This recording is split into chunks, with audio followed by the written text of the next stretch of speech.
నమస్తే friends, welcome back to our channel. ఈరోజు మన వీడియోలో చాలా క్విక్గా సింపుల్గా చేసుకోగలిగే టేస్టీ టొమాటో రైస్ని ఎలా ప్రిపేర్ చేసుకోవాలో చూపించబోతున్నాను. సో ఈ విధంగా గనక నేను చెప్పిన ప్రాసెస్లో గనక చేస్తే చాలా ఈజీగా చేసేస్తారండి. చాలా బాగుంటుందన్నమాట.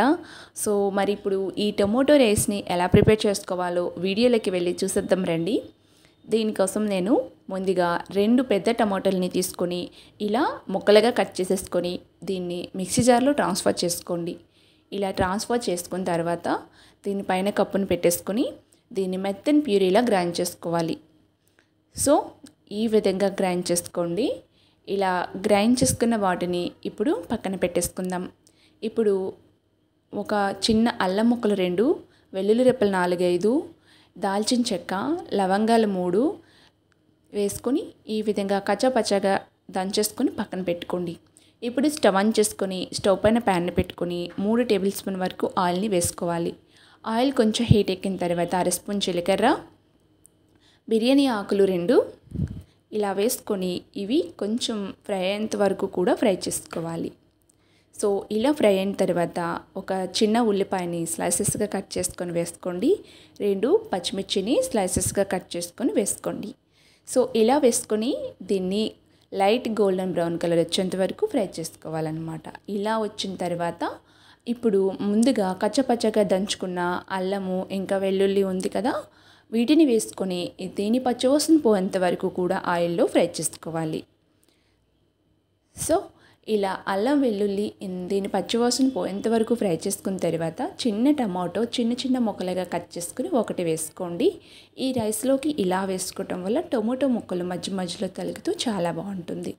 సో ఇవి కూడా కొంచెం ఫ్రై అయిన తర్వాత ముందుగా గ్రైండ్ చేసి పెట్టుకున్న టమాటో ప్యూరీని కూడా యాడ్ చేసేయండి.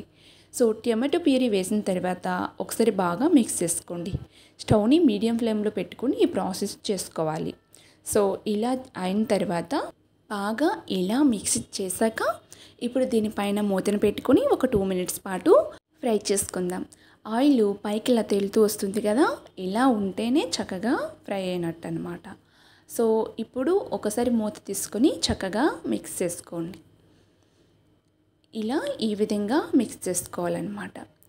ఇలా ఒక 5-6 నిమిషాల పాటు స్టవ్ని మీడియం ఫ్లేమ్లో పెట్టేసుకొని ఇలా మొత్తం బాగా కలుపుకుంటూ కొంచెం గ్రేవీ థిక్గా వచ్చే వరకు ఇలా చేసుకోవాలన్నమాట.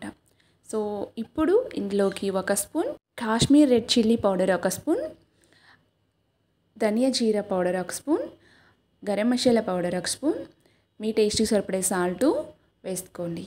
ఇలా వేసుకొని చిటికెడు పసుపు కూడా యాడ్ చేసుకోండి. ఇలా వేసుకుని ఇవి కూడా చక్కగా ఫ్రై అయ్యేంత వరకు కూడా ఫ్రై చేసుకోవాలన్నమాట. సో ఇలా మొత్తం ఒకసారి బాగా మిక్స్ చేసుకొని ఈ విధంగా ఫ్రై చేసుకుంటే చూసారా ఆయిల్ అనేది ఈ విధంగా రిలీజ్ అవుతుందన్నమాట. సో ఇలాంటి టైంలోనే మనం ముందుగా రైస్ ఉడికించి పెట్టుకుంటాం కదా, రైస్ని ఇప్పుడు యాడ్ చేసేయండి. స్టవ్ని లో ఫ్లేమ్లో పెట్టుకోండి. పెట్టుకున్నాక మీరు రైస్ క్వాంటిటీ ఎంత తీసుకోవాలనుకుంటున్నారో అంతటి రైస్ని కూడా యాడ్ చేసేయచ్చు అనమాట. సో కొంచెం రైస్ ఇలా వేసేసి చక్కగా ఒకసారి బాగా మిక్స్ చేసుకోండి. బాగా ఎందులో అయితే కలపటానికి బాగుంటుందో అలాంటి ఒక పాత్రని, ఒక కడాయిని కానీ ఏదైనా తీసేసుకోవచ్చు అనమాట. సో ఎంత రైస్ వేయాలనుకుంటున్నారో అంత రైస్ కూడా వేసి బాగా మిక్స్ చేసేయండి. ఇంకా సాల్ట్ సరిపోయిందో లేదో చూసుకుని సరిపోతే ఇప్పుడే యాడ్ చేసేసి ఇంకా సర్వ్ చేసుకోవచ్చు అనమాట. ఒక ప్లేట్లోకి తీసుకొని పెరుగు రైతాతో కనుక ఈ విధంగా తీసుకున్నారంటే చాలా బాగుంటుందన్నమాట. చాలా టేస్టీగా ఉంటుందండి. చాలా సింపుల్గా క్విక్గా ప్రిపేర్ చేసేసుకోవచ్చు అనమాట.